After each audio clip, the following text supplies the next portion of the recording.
In today's video, I'm going to do my best to survive in Rimworld with one twist: the dead walk among us. In addition to the daily chores and fight for survival, my colony will face repeated attacks from the living dead, which will only grow larger and stronger as the days go by.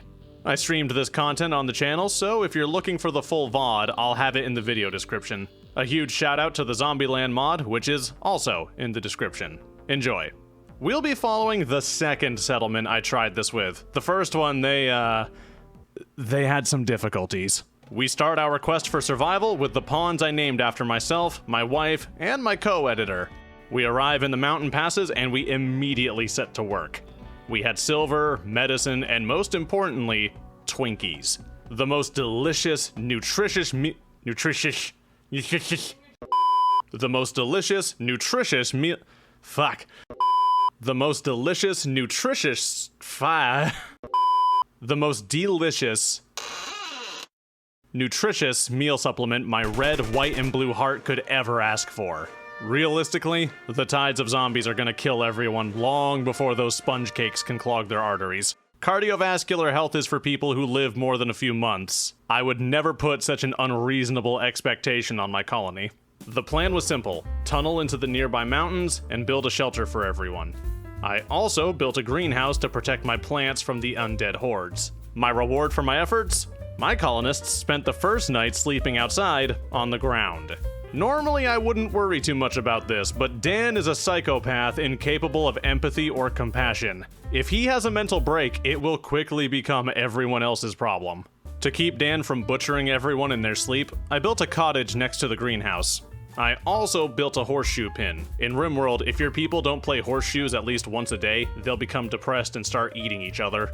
Much like in real life. I furnished the cottage with beds and a table that I had Dan liberate from some nearby ruins. Most of my colonists were working late into the night because we were running on a deadline.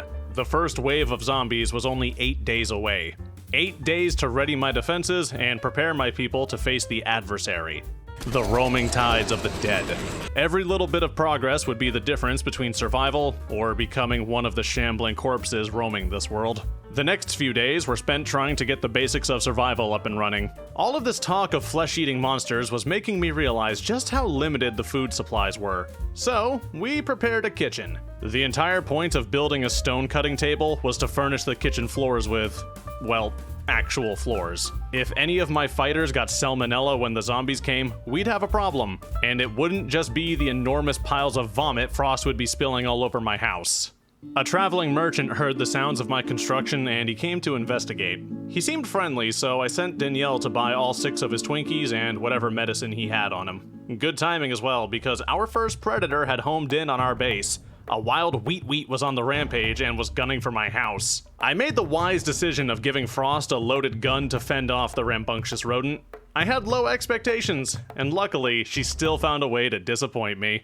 It was then I discovered I hadn't chosen a doctor for this scenario. Danielle was promoted from worker to improvised medic, wrapping up Frost's wounds and stuffing her face with Hostess brand survival pastries.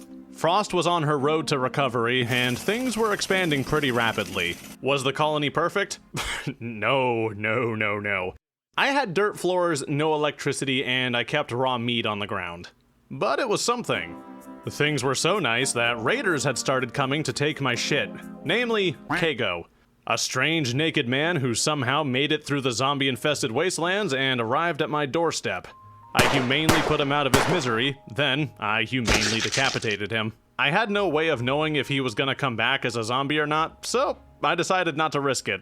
Besides, nothing vital was taken. His brain told him to charge 2 fully armed survivors, one of whom is a literal psychopath. Clearly nothing of value was lost here. 1 week into the game and Cassandra dropped a random stranger out of the sky and into my side yard.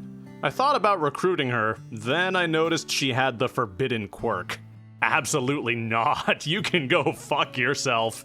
I could, however, rescue her and use her to farm some reputation points. I was gonna send Danielle to go fetch her, but she was occupied. Frost grabbed her and she fixed up the 5 major injuries she got from falling out of the sky. And somehow, despite being in the filthiest room I had, her wounds completely avoided infection. The next step was barricading all of the choke points that would bring the undead to my house. Danielle would clear cut the trees that surrounded us, and Frost could carve stone to make stronger walls. Dan kept tunneling, and Cosme bitched about our barracks not being nice enough. Despite the looming threat on the horizon, my settlers had settled into their daily routine and lives.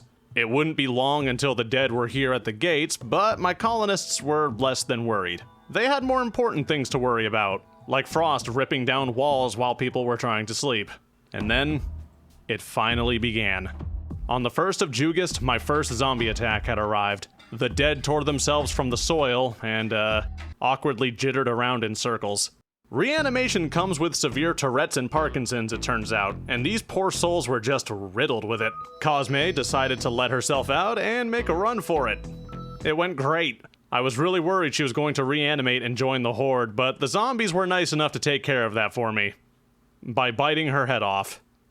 And her toes. And in a really weird twist, Cassandra decided to buy my colony some time by sending the zombies an offering. Good lord, look at all of that.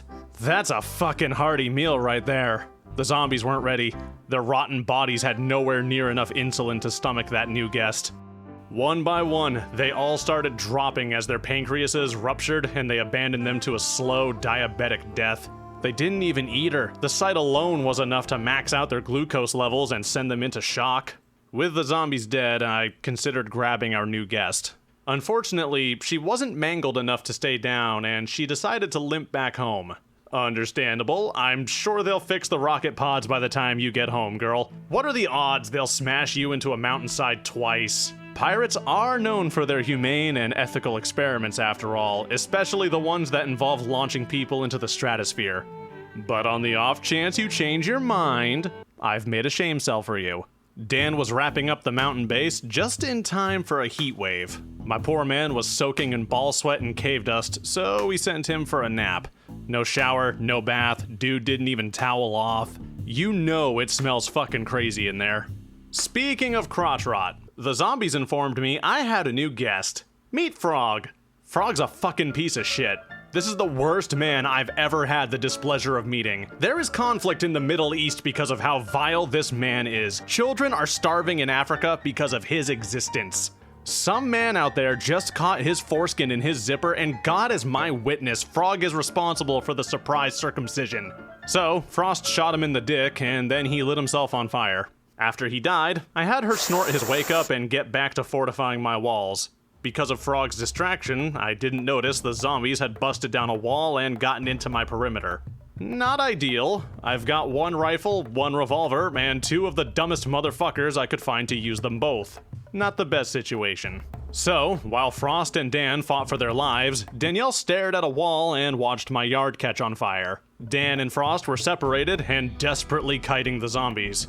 Danielle went for a walk, while my lawn was burning. Needless to say, things were going pretty great. Then I discovered one of the zombies was a riot officer, in bulletproof armor. It turns out there are special infected in this mod. That's fine. I'm sure that won't be relevant later. Also, despite the fact I just clear-cut over a dozen zombies, there were still over 50 of them on the map. This was after I lowered the spawn rate, and it was only going to get worse from here. Especially if I have to deal with more than one of these at a time.